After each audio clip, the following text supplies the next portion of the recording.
Welcome to week 5, sensuality and intimacy.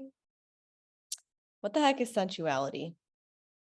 I would really like it if you just took a second to create a definition in your own mind, or if you're taking this with your partner, just quickly tell them, like, what do you think sensuality is? You can pause the video and then return to the lesson when you're done, but just see what your current running definition of sensuality is.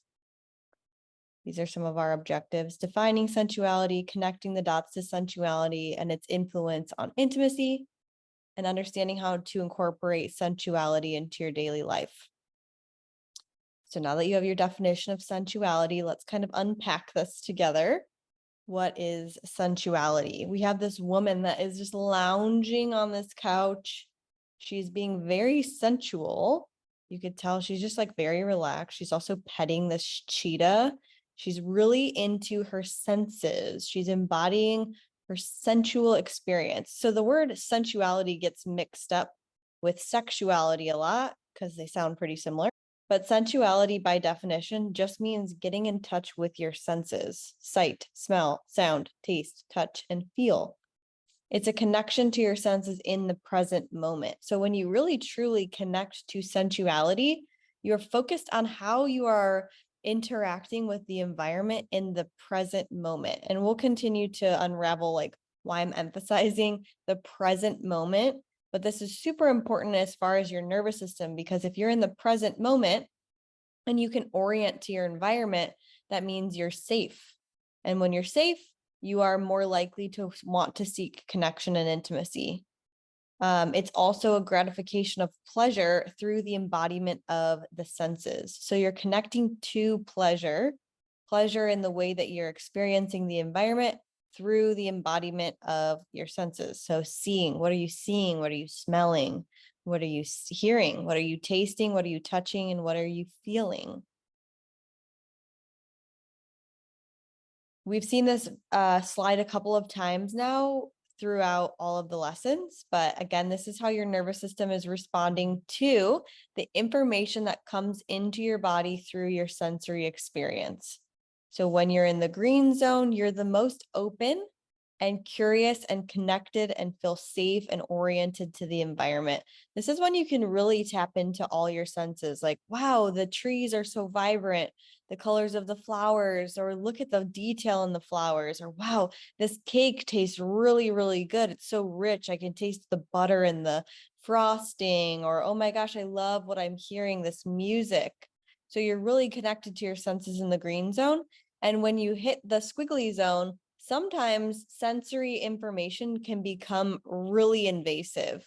So you might become hyper responsive or hypersensitive to noise.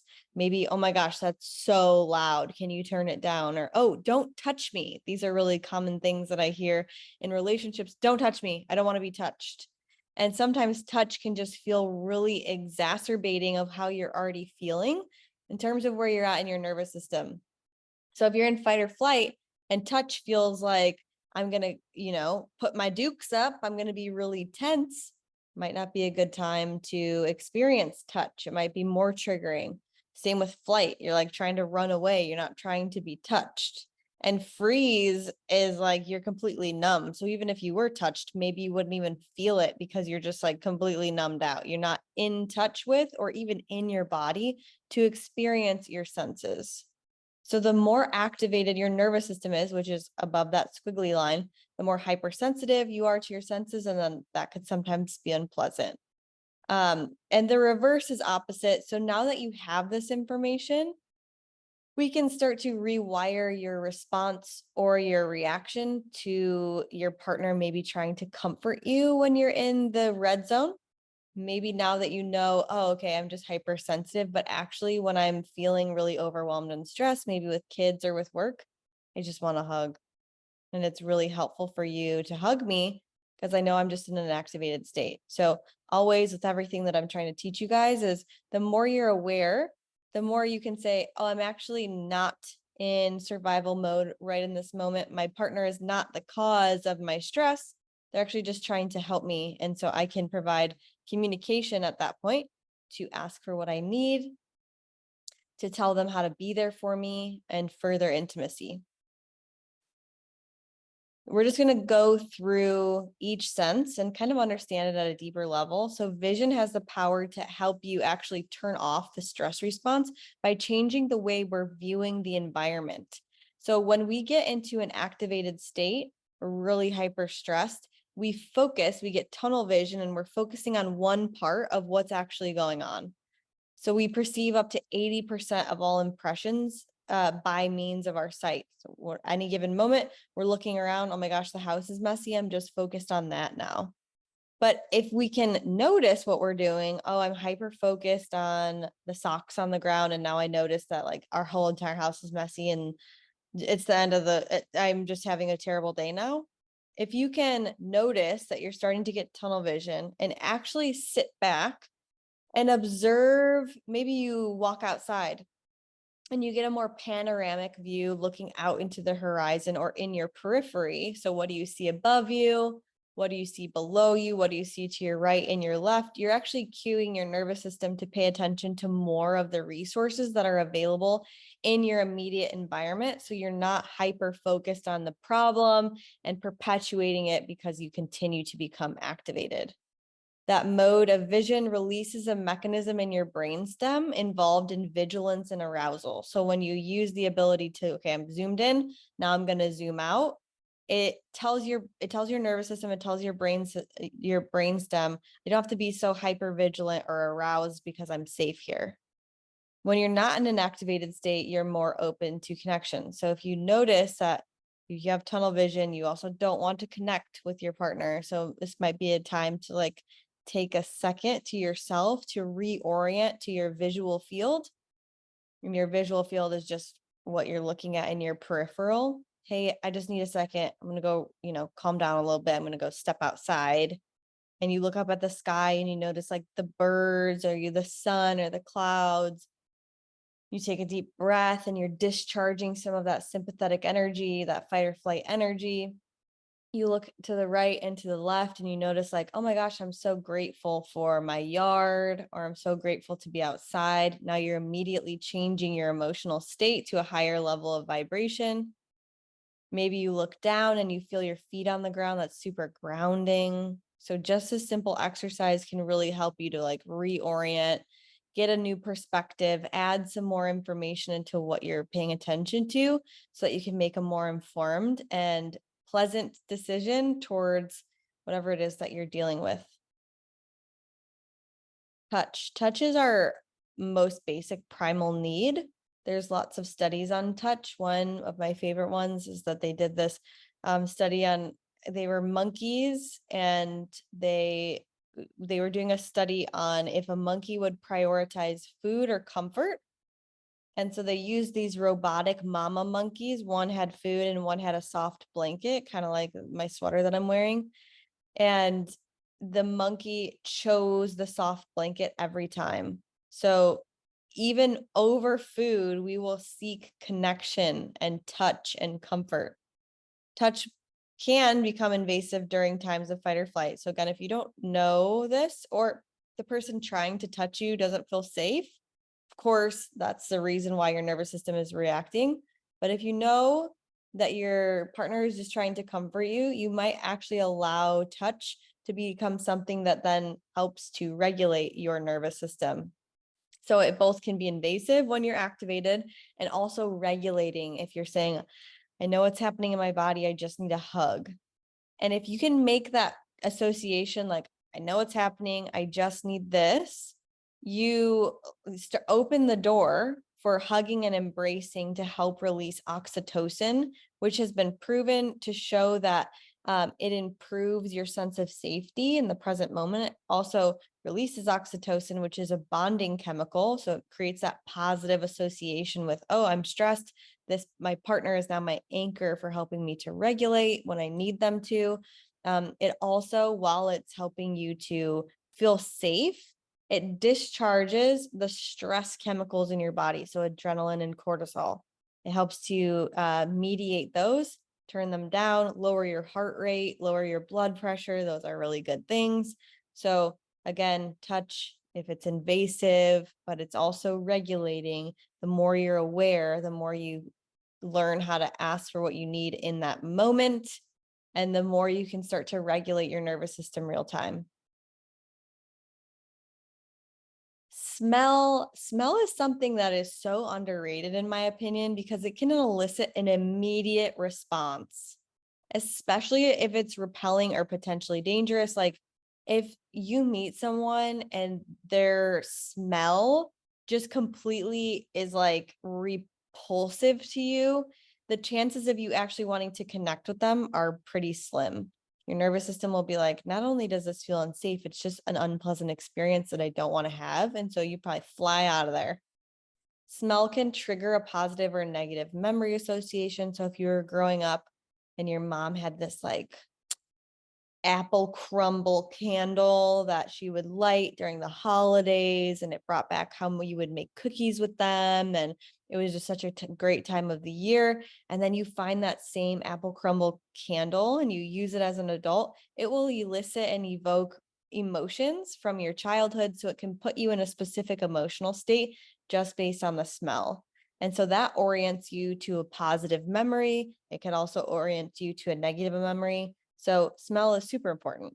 Smell is important in your partner. Like, hey, I'm going to wear this new perfume. What do you think about it? Or a cologne. Because if you're like, you love it, but I hate it, you won't want to hang out with your partner if you just like, hey, I love that you love it, but it's giving me kind of like a headache. Can we maybe try to find another one?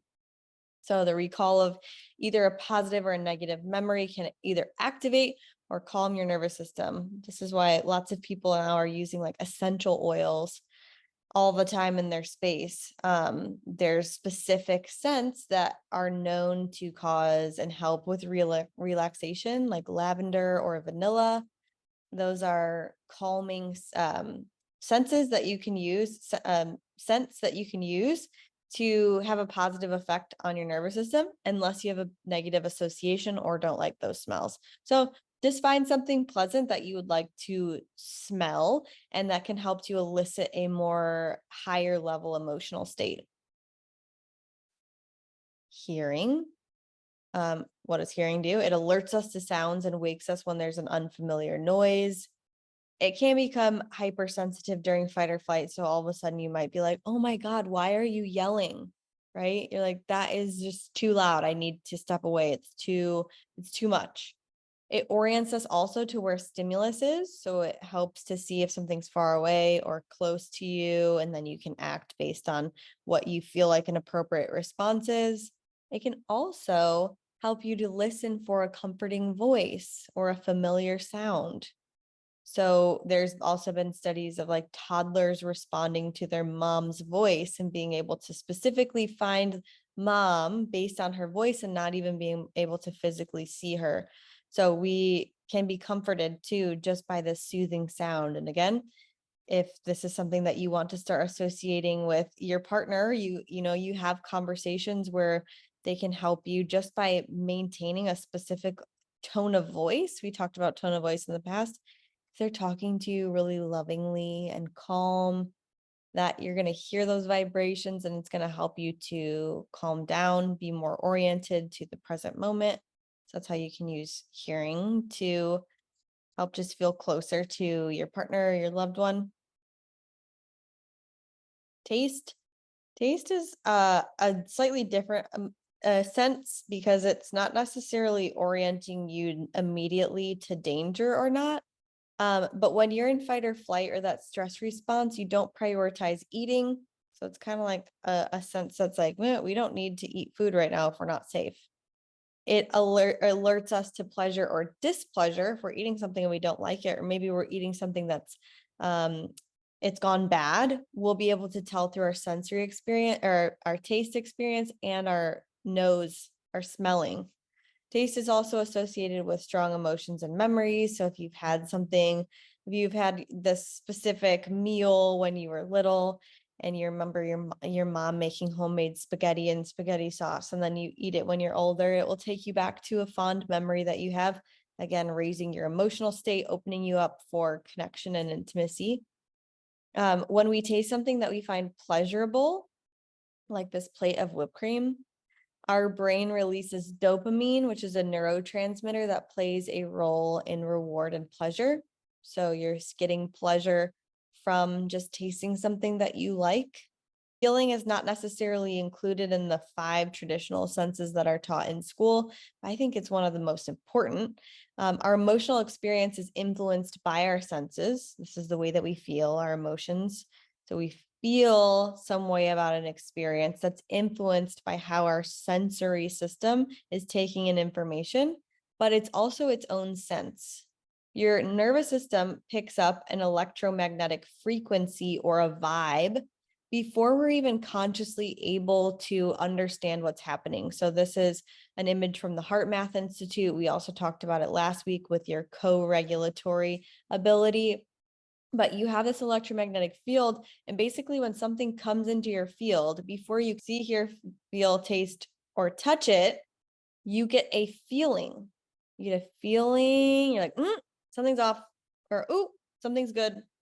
And that is something called neuroception. So your nervous system has the feeling sense, which is called neuroception, and it's your ability to determine if something is safe or not, even before you see something. You're getting that vibe. When we feel a bad vibe, so when our partner comes home and they're really mad, they you just feel, oh, something might be off before you even see them, before you even hear them, before you talk to them, before you hug them and feel how tense they are. Your nervous system is picking up on that information. It initiates a response within your subconscious. So your subconscious is like, hey, something's wrong. Sometimes we try to override that with our logical mind, like we didn't even see anything, or I don't even know how to trust my gut. So why would I listen to this message that I'm getting that something's unsafe? Opposite is true. When we feel like a good vibe from our partner, they're like, ooh, they're in a hot mood, they're in a good mood, a pleasurable mood. We feel that vibe from them and we feel more safe to explore it. So within this electromagnetic field, whatever vibrational frequency is present in that field is what you will be able to pick up on in other people, and they'll be able to pick it up from you. One of the exercises, we've already done this exercise, but it's really important to practice this daily. So daily orientation to your senses activates your rest and connection response. When you practice it daily outside of having a stress response where you might need to be like, oh, what's happening with my vision? You actually create the ability for your nervous system to be more resilient during times of stress. So I like to say that this exercise is like warrior training for when you go out into the battlefield and you're dealing with stress. Is something that you can pull out of your pocket and say, oh, I remember how to orient to my senses. That helps me to feel safe in my environment. Let's do your orientation exercise. I'm going to lead you through just a visualization. So I'm going to have you close your eyes. And you're just going to listen first. We'll just do listening, hearing first. Listen to something that you can hear in your external or your peripheral environment.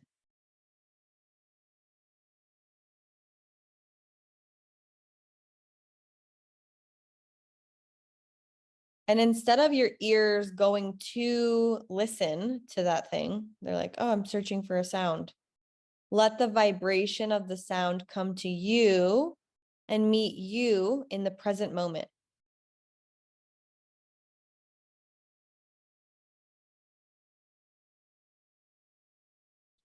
And while your eyes are closed, I want you to just feel your butt on the chair or wherever you're sitting, your feet flat on the floor. Just feeling into the orientation of your body, meeting the object that's supporting you, knowing that you're sitting on it, your feet are on it, but it's also meeting you to support you.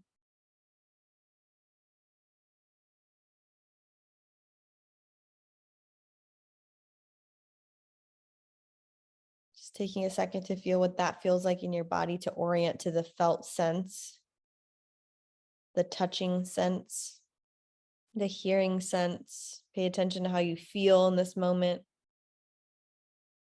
Then I'm going to have you open your eyes and orient to something that your eyes landed on when you opened your eyes.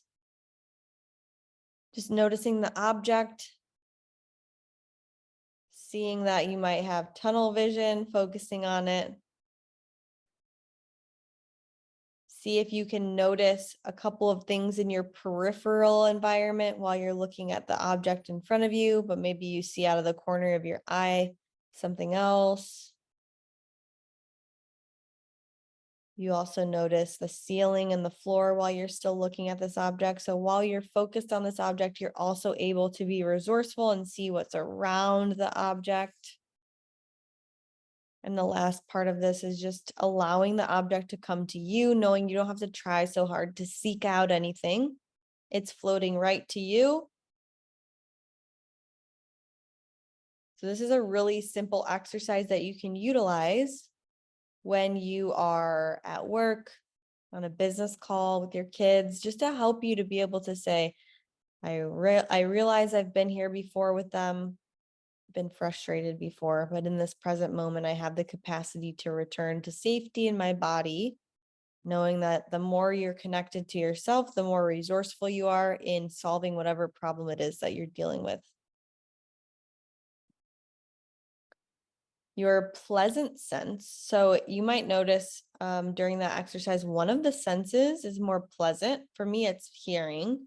Like really enjoy when I'm listening. I didn't know that that was a thing. So if you can choose one that you're really in tune with, that becomes your pleasant sense.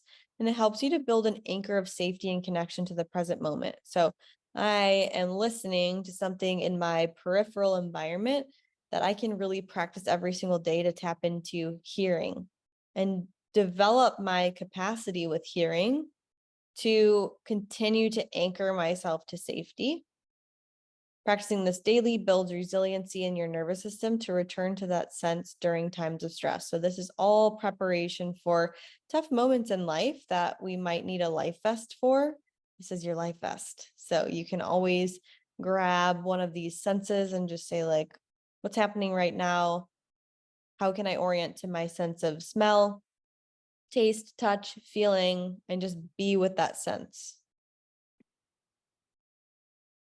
Self-intimacy and senses. I love these photos because it really is like how you start to experience life when you tap into your senses. Not that it will physically turn into glitter, but if you're taking a bath and you're really tapped into the warmth of the water and like the felt, the touch experience, maybe put some essential oils in there and you smell it, it becomes this whole pleasurable experience, this sensual experience, because you're taking the time to actually tap into your senses without being like, cool, I'm going to take a bath while I'm on my phone. Cool, I'm going to just take a bath just to take a bath and get it over with quickly. You're enjoying every single moment that you're connected to your senses. Eating in macaroon, like those are great anyway, but if you look at it and you're like, oh my gosh, look at what it feels like in my hand. What does it smell like? What does it look like? You take a bite and you really savor the texture and the flavor of that macaroon. It's a whole pleasurable experience just eating this macaroon. Or you have a new perfume and you're so excited to use it. Every single time you use it, you close your eyes and then you spray it on yourself and you really smell into the different flavors that are in that mixture, that concoction that you love. These are ways to just create this pleasurable, sensual experience in your daily life without having anyone else be a part of it.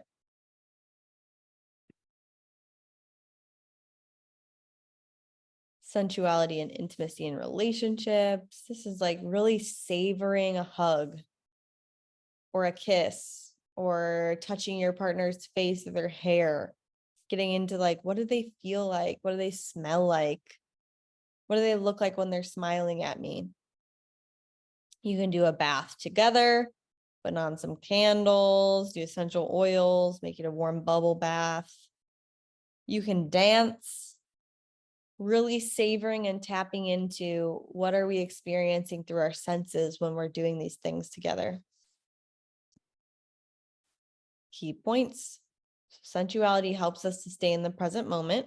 It always orients us back to, wait, you're not there or here. You're here, right here. When we feel safe in the present moment, we seek connection. Practicing daily helps to build our resiliency to stress by allowing us to return to safety effortlessly. Sensuality is pleasure in the present moment. It helps us to feel safe and feel connected easily and effortlessly. Your homework orientation exercise. So just sitting comfortably in your chair, choosing a pleasurable sense. So again, for me, it was hearing, might be something else for you. Choosing that pleasurable sense and sitting for 5 minutes, tapping into that sense. Just focusing on that sense, really developing your ability to tap into it whenever you need it. And notice how you feel after that experience. So taking note of like, okay, I was feeling anxious before I sat down and did this, or I was feeling like overwhelmed just by my day already. But after, I feel more grounded and present and joyous and grateful. That's wonderful. That's what we want you to experience. Thank you for another great week. Let me know what your most pleasurable experience was. Send me an email or something. Just let me know what you connected the most with, and I will see you next week.